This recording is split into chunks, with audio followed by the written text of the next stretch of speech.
Isso, tá ligado? Pode ser.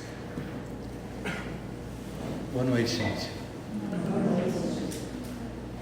Que a paz de Jesus esteja nos nossos corações e que os bons espíritos trabalhadores do Cristo possam nos auxiliar a todos nessa noite.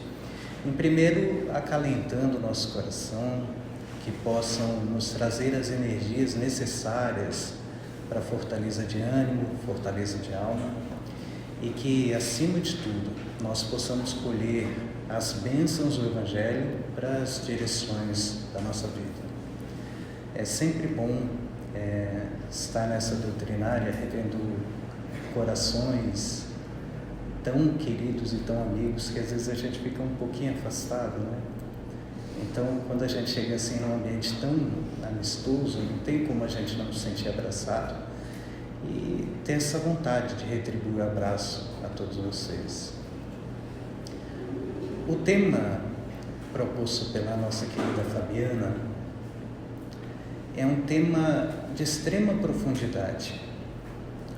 E como todos os temas do Evangelho, dizem respeito a diálogos e a situações que não se referem tão somente aos personagens históricos citados naquelas páginas, porque as palavras dirigidas por Jesus, embora se apresentassem a esse ou aquele personagem, têm um objetivo muito maior de atravessar os tempos.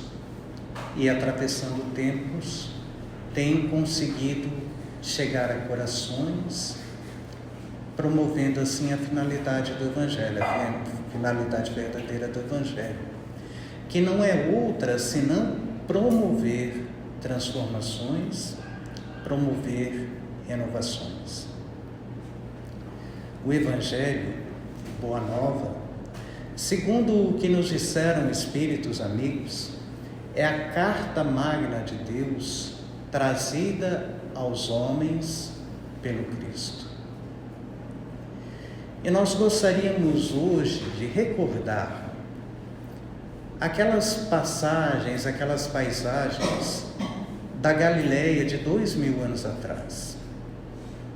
Uma terra com muitas dificuldades, e por questões dessas dificuldades, quando não chovia, vilas inteiras poderiam vir a sucumbir, dada a escassez e a necessidade que tinham aquelas localidades.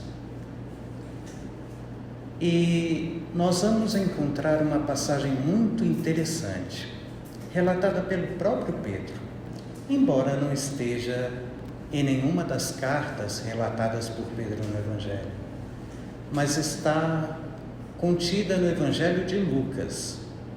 E por que relatada por Pedro? Porque Pedro, com o passar dos anos, tomado pela emoção das lembranças do convívio com Cristo, tem a sorte e oportunidade de trazer aquelas memórias a Lucas, que vai tomar nota, e mais tarde lançá-las a conhecimento geral através do seu Evangelho. E nessa passagem nós encontramos um grupo de pescadores que havia passado a noite toda no mar, buscando os peixes, mas que nada haviam pescado. E ao amanhecer, nos primeiros raios do dia, retornando então às praias da Galileia, às margens do lago de Genezaré, tem a oportunidade de ver a figura simples, mas altiva de Jesus. E quando estes barcos aproximam-se da margem, vendo Jesus, que um grupo de pessoas ansiava por ouvir as suas palavras, Jesus pede que um daqueles barcos retorne para as águas, um pouco mais afastado. E daquele barco, Jesus faz uma das suas pregações. e lança as sementes da consolação e da verdade a todos aqueles que ouviram. Depois da pregação, Jesus volta-se para um daqueles que eram os pescadores naquele barco e olha para ele e diz: Simão, leva novamente o barco ao mar, adentra um pouco mais as águas.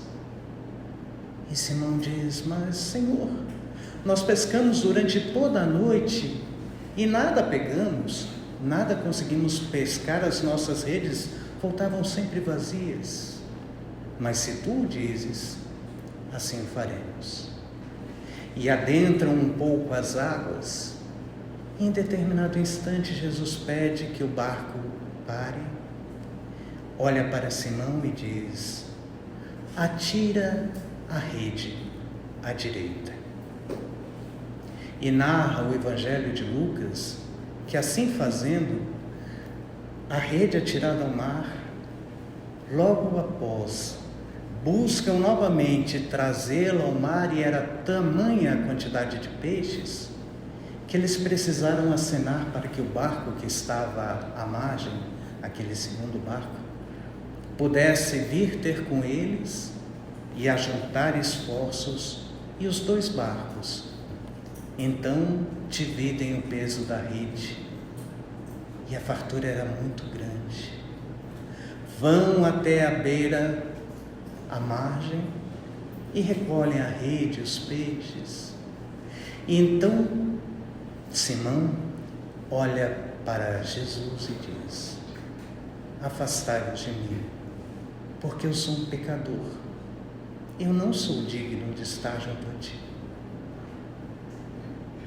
Então Jesus olha para aquele homem simples, rude, mas de coração sincero, e diz: Simão, vem e segue-me, e eu te farei pescador de homens. E a partir de então, nos relatam os 4 evangelhos de que Simão seria aquela personagem mais citada dentre os discípulos, entre os apóstolos, nas passagens de comunhão com Cristo, de convívio com o Mestre nas suas pregações, nos milagres. E nós vamos encontrar as inscrições que dizem que, aos poucos, naquele convívio que aprofundava-se mais e mais a cada dia, Jesus vai tornando-se o amigo especial daquele grupo que se formava e logo seria de 12 seguidores, mas formava um elo muito mais profundo com Simão. E era tamanho o elo que Jesus compartilhava mesmo da casa de Pedro, dormia na casa de Pedro, ceava na casa de Pedro, acordava pela manhã ao lado de Pedro e ia ao mar com Pedro, pescava.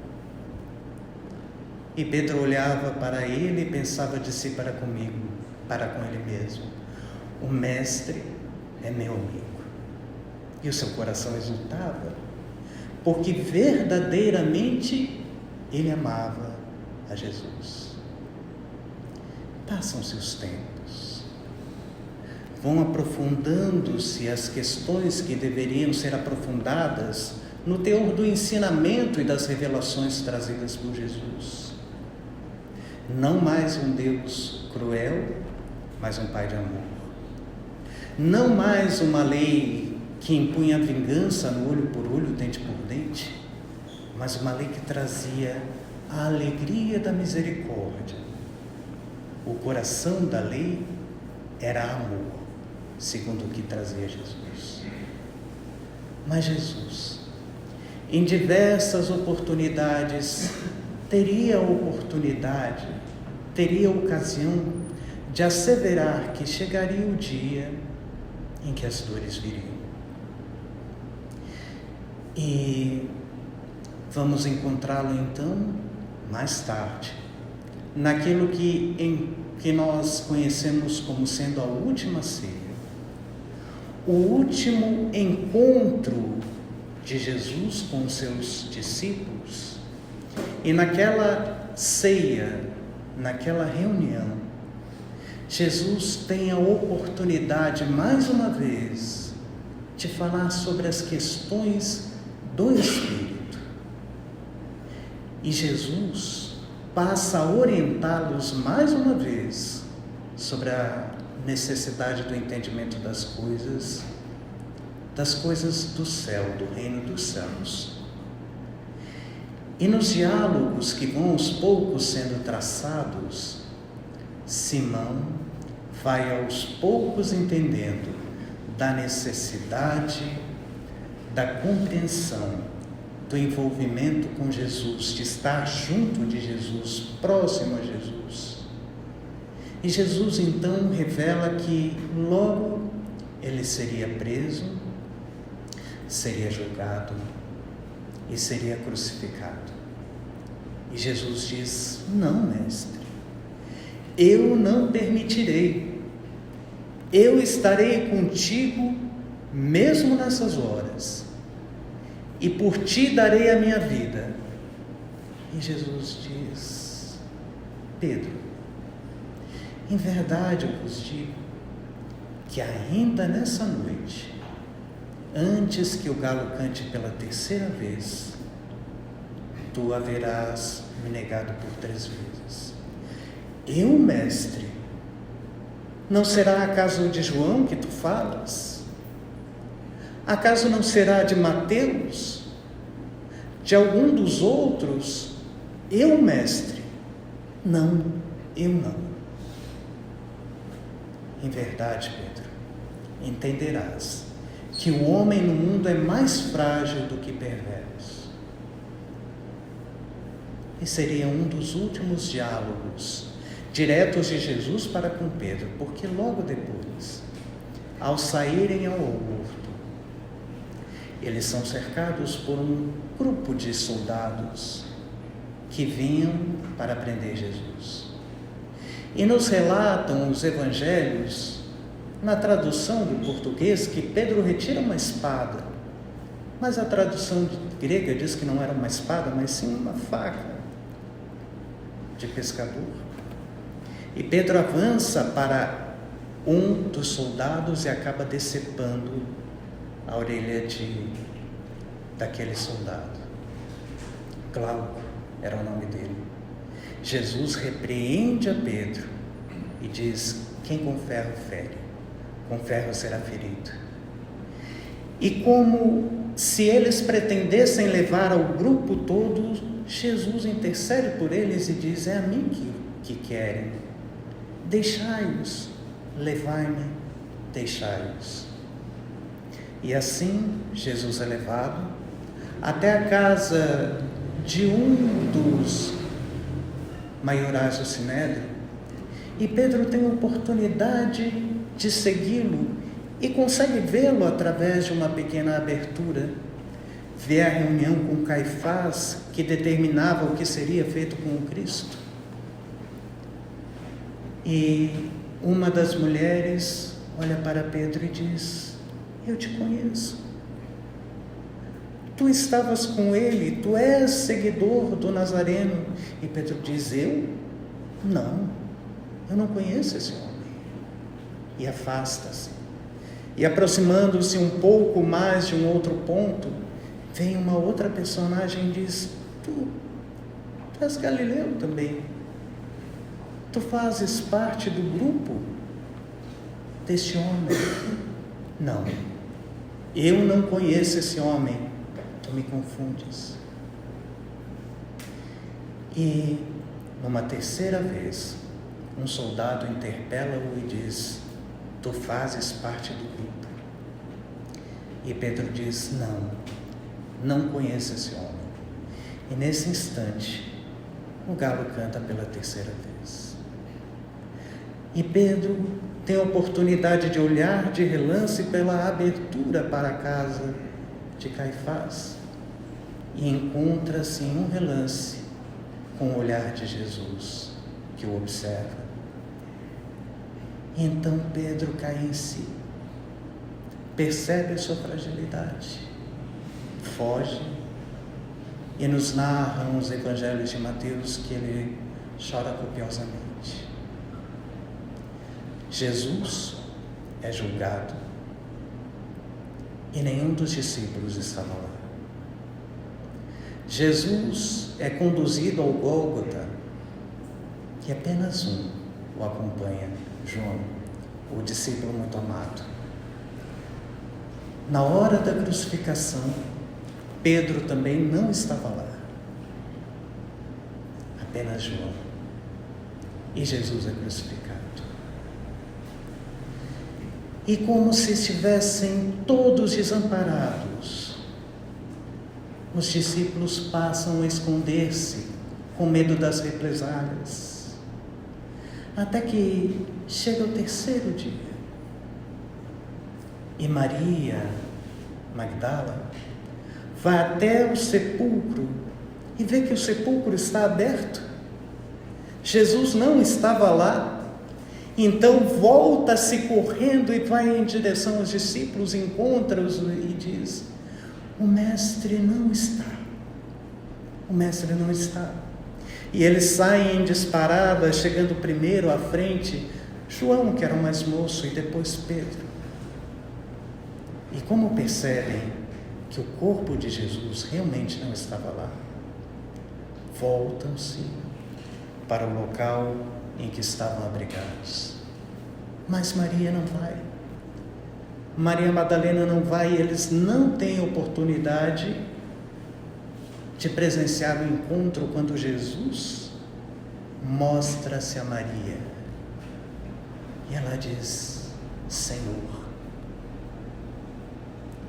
E Jesus diz: Maria, não me toques, porque eu ainda não acendi a meu Pai. Mas vai e conta o que presenciaste. E ela corre então em direção aos discípulos e vai dar a boa nova e diz: eu vi o Mestre, ele se mostrou a mim, o Mestre não morreu, o Mestre está vivo. Ele ressuscitou como afirmara que haveria de fazer. O Mestre não morreu.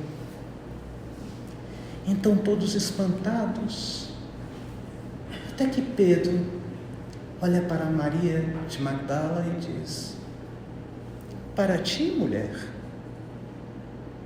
o Mestre apareceu para ti, que tão pouco conviveste com ele, não jornadeaste, não fizestes as longas viagens, as pregações, para ti. E perguntava a ele intimamente: por que não comigo? Por que o amigo não apareceu, não mostrou-se a mim? Senti a saudade profunda. E passam seus dias.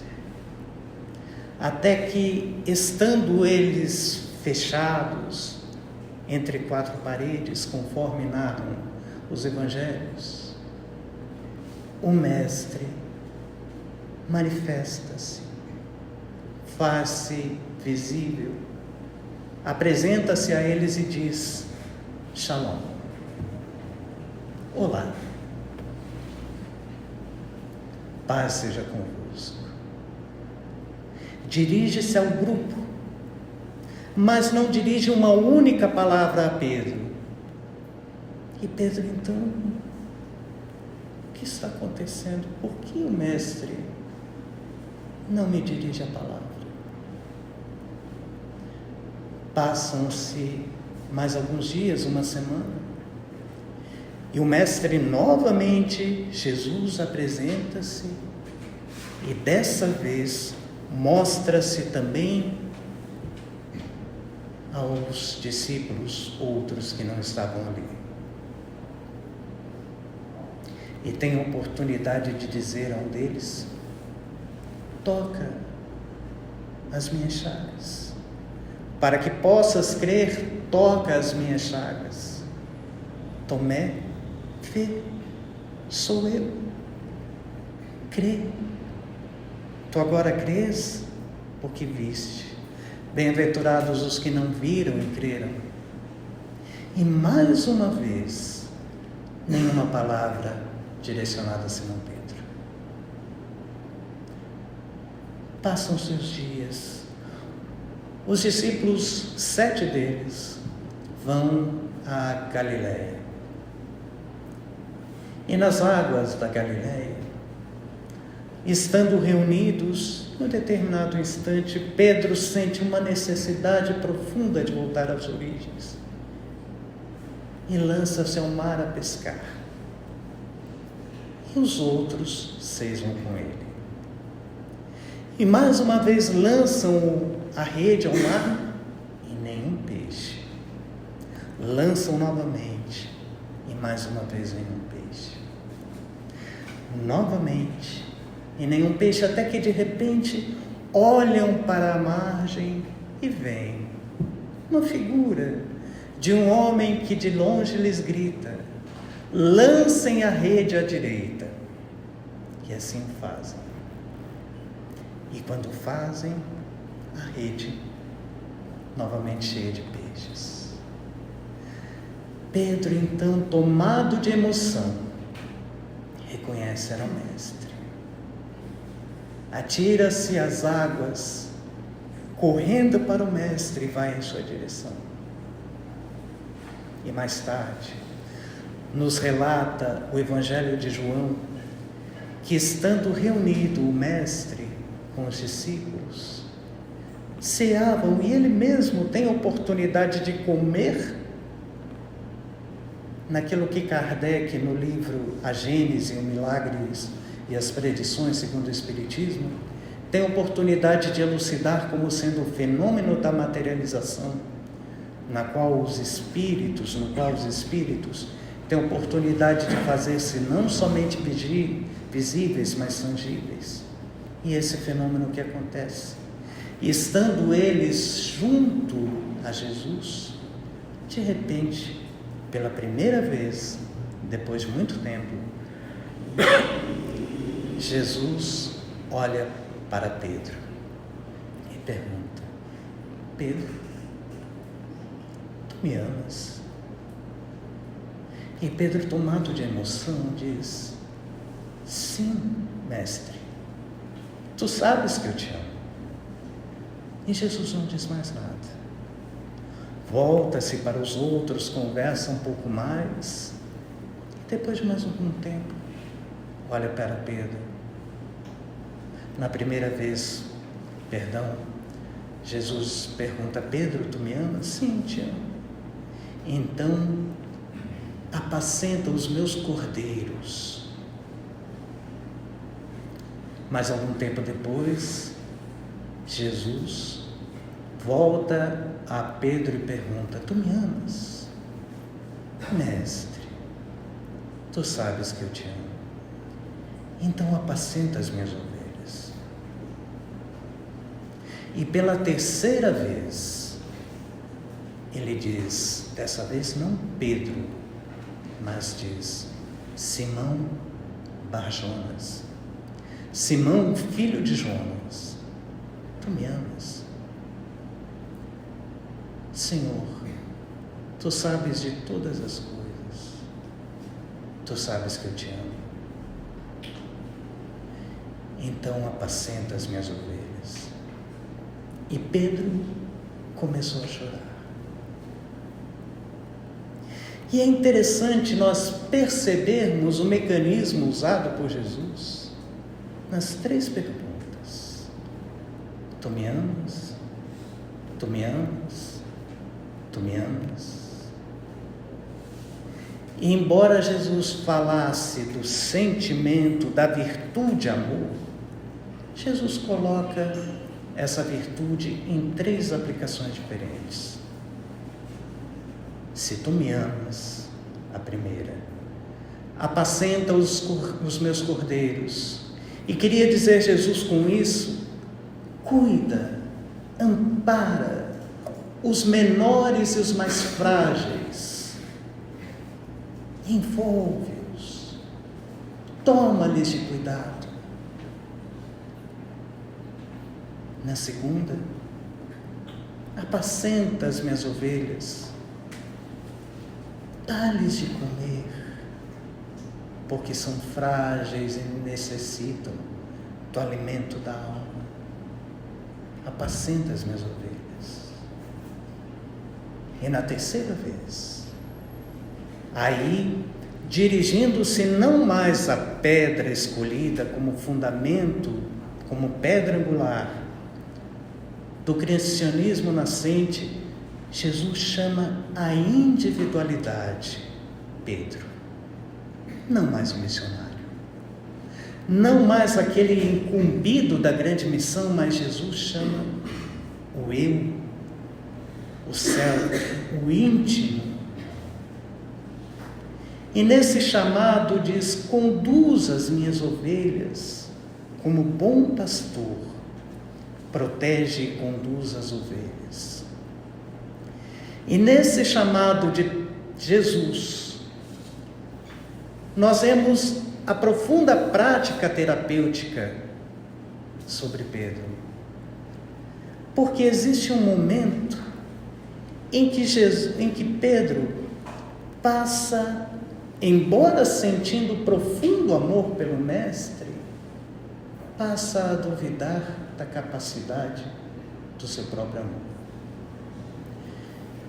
E todos nós, de vez em quando, talvez, possamos nos colocar a sentir isso, quando percebemos que o amor em nós parece ser profundamente falho. E sendo profundamente falho, coloca-se também como profundamente incapaz. Quantas vezes, na nossa necessidade de amar, de amparar, de acolher, de abrigar, de demonstrar, de dar amor, nós não nos vemos como insuficientes. E as perguntas de Jesus dirigem-se a esse sentido. Jesus sabia, tinha plena certeza do amor de Pedro por ele, mas conseguia perceber que Pedro trazia em si a alma profundamente machucada pelo episódio da dúvida e da negação. Eu neguei a quem eu amo.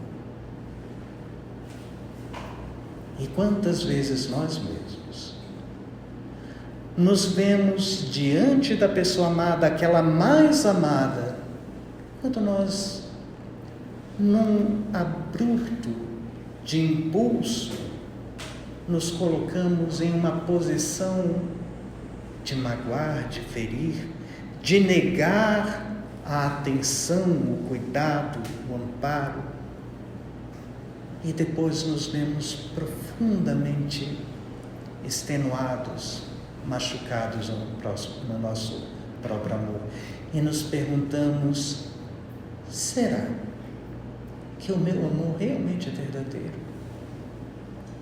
Será que o meu amor realmente é suficiente para abraçar, para envolver, para cuidar, para alimentar, para conduzir? E o que faz Jesus com as 3 perguntas é chamar a necessidade, a atenção de Pedro. Pedro, observa o teu amor. Pedro, olha para o teu amor. Pedro, aceita o teu amor. Pedro, dá vida ao teu amor. E dessa forma, naquelas 3 perguntas, Jesus tem a oportunidade de resgatar o amor de Pedro. E tendo resgatado o amor de Pedro, a percepção do amor que ele trazia em si mesmo, da potencialidade desse amor, Jesus consegue restaurar ao próprio Simão para que ele assumisse e abraçasse a figura do missionário Pedro. Mais tarde, nos conta Humberto de Campos, que já fundada a Casa do Caminho, e tendo-se passado tanto tempo de ausência do mestre, diante das dificuldades todas que chegavam de todas as formas, de todas as maneiras, eram doentes que adentravam nas mais profundas necessidades do corpo, nas necessidades da saúde, eram viúvas e crianças desamparadas, sem teto, sem alimento, que buscavam a Casa do Caminho. E Pedro encontrava-se então cansado, muito cansado. Até que naquela noite, já fechadas as portas da Casa do Caminho, preparava-se Pedro para recolher-se para o repouso, quando houve uma batida à porta. Ele vai abrir. E era um mendigo que buscava novamente auxílio. E ele adentra. E Pedro então diz que nada tem, que não conseguiria atendê-lo, que encontra-se cansado, extenuado, e vira-se e novamente volta o olhar para aquele mendigo e vê diante de si o próprio Cristo. E Jesus, olhando para Pedro, diz: Pedro, eu só te pedi que apacentasse as minhas ovelhas. E Pedro então começa a chorar copiosamente. Quanta saudade do Mestre! Como sentia a falta das suas palavras, das suas orientações, do seu sorriso, do seu abraço, da sua presença. Pedro chora copiosamente e quando abre novamente os olhos, o Mestre já não está mais ali. Pedro recupera as forças e coloca-se a servir novamente, sem esperar recompensas, sem esperar respostas, sem esperar reconhecimentos. E os evangelhos nos contam que certa vez, saindo do templo, Pedro, em companhia de Tiago, tem oportunidade de passar por aquela escadaria onde se agrupavam os mais necessitados, quando um deles estende as mãos e diz: dá-me de comer, ou pelo menos uma moeda, dá-me algo. E Pedro, olhando para ele, que era paralítico, diz: não tenho ouro nem prata, mas o que tenho, isso eu te dou. Impõe as mãos sobre o homem e diz: em nome de Jesus, levanta-te e anda. E o homem levanta e vai alegremente pelo mundo mostrar os benefícios de Jesus sobre a vida de todos nós. Essas palavras, essas passagens que nos retratam os episódios daqueles tempos tão longínquos, não são palavras dirigidas tão somente a Pedro. Porque quando pergunta a Pedro: tu me amas? Jesus estende essa pergunta a cada um de nós e nos questiona: tu me amas? Tu me conheces? Tu me entendes? Tu me percebes? E se nós todos estamos aqui, segundo o que nos dizia Chico Xavier, é porque todos nós estamos carregando aquela mesma saudade do Cristo que Pedro carregava. Nós todos temos uma saudade imensa de Jesus, porque nossos corações já amam o Cristo. E Jesus, então, nos lança a pergunta: tu me amas? Apacenta os meus cordeiros, alimenta as minhas ovelhas, conduz as minhas ovelhas. E nós haveremos de perguntar: onde estão essas ovelhas?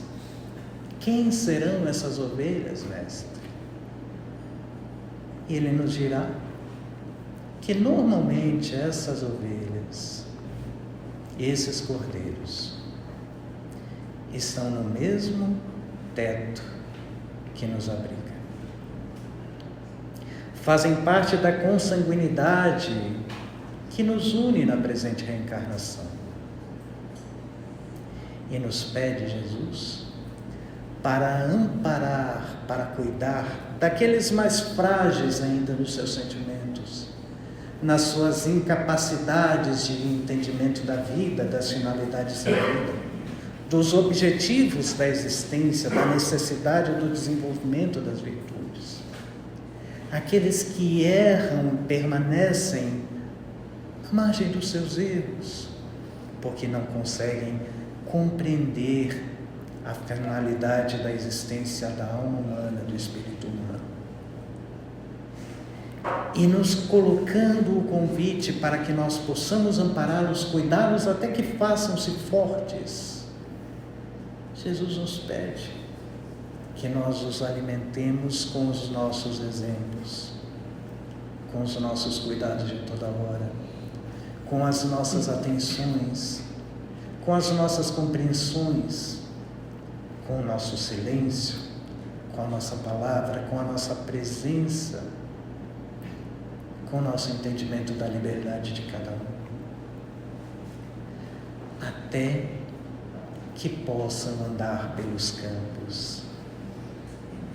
E aí dirá Jesus: eu sou o bom pastor, e o bom pastor conhece as suas ovelhas todas. E se mesmo assim nós dissermos que dentro da nossa casa reina a mais perfeita harmonia, e que lá se faz recíproco o cuidado, o amparo, o apacentar, e perguntarmos: quem, mestre, então serão as ovelhas que tu pedes o apacentamento? É o próprio Cristo que diz: porque eu tive frio e me abrigaste, tive fome e me alimentaste, estive nu e me vestiste, porque eu tive sede e me deste de beber, eu estive preso, doente, e me fostes visitar. E talvez nós perguntaremos, como pergunta o Evangelho: quando, mestre, nós estivemos nu, com fome, com sede, doente, desabrigado, preso, te visitamos, te alimentamos? Quando? Quando fizeste isto ao mais pequeno dos meus irmãos, foi a mim que o fizeste. A nós que somos seguidores do Cristo, nos cabe a reflexão: nós conhecemos o nosso amor? Nós temos a oportunidade de vivenciar, de ver, de olhar, de refletir sobre o amor que nós temos em nós? Porque esse é o convite de Jesus. Olha para o teu amor. Olha para o teu amor. E a ele dá uma função. Porque, como diz Kardec, para encerrarmos, tem-se dito que fora da verdade não há salvação, que fora da igreja não há salvação.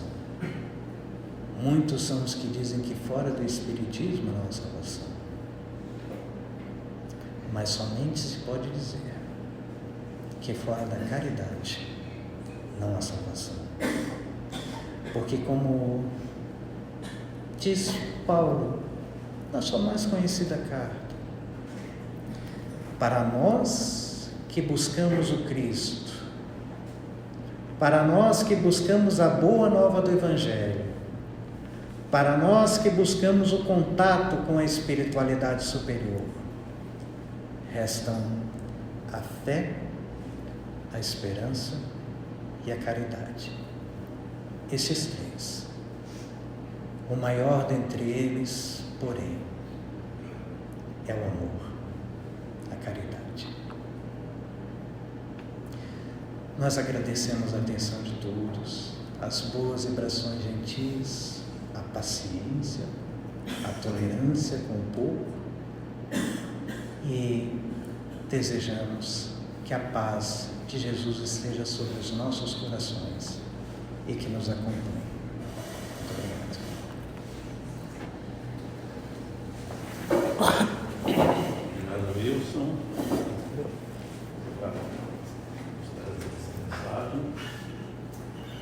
Rapidamente,